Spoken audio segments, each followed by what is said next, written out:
Masih bersama saya Nabila Khaira Azhar dalam Kompas Aceh. Saudara, pemerintah Aceh melalui Dinas Sosial Provinsi Aceh Kamis kembali mengirimkan uang sebesar 50 juta rupiah untuk 12 mahasiswa Aceh yang berada di kota Wuhan, Provinsi Hubei, Cina yang telah diberlakukan kebijakan isolasi akibat virus corona. Uang tersebut nantinya diharapkan dapat digunakan oleh mahasiswa Aceh di sana untuk membeli bahan makanan selama bertahan diri di asrama.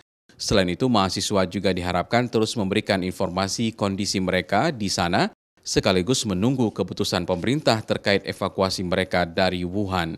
Pemerintah Aceh sendiri telah 2 kali mengirimkan uang untuk membeli bahan makanan, di mana uang tahap pertama yang dikirim pemerintah Aceh juga telah digunakan oleh para mahasiswa di sana untuk memenuhi kebutuhan logistik mereka. Begitu juga dengan penggunaan uang yang dikirim tahap kedua ini.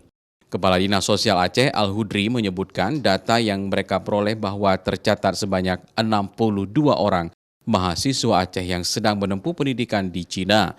Kemudian 36 orang diantaranya telah kembali ke Indonesia maupun Aceh. Informasi yang kita peroleh, sebetulnya yang banyaknya sudah di sini.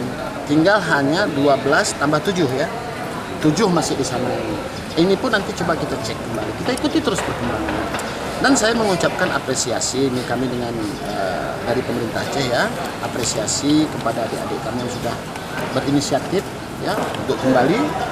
Selain itu, saat ini terdapat 6 orang sedang dalam proses perjalanan kembali ke Aceh dan 8 orang masih berada di sejumlah kota di Cina, serta 12 orang yang terjebak di Wuhan akibat diberlakukannya kebijakan isolasi oleh otoritas setempat.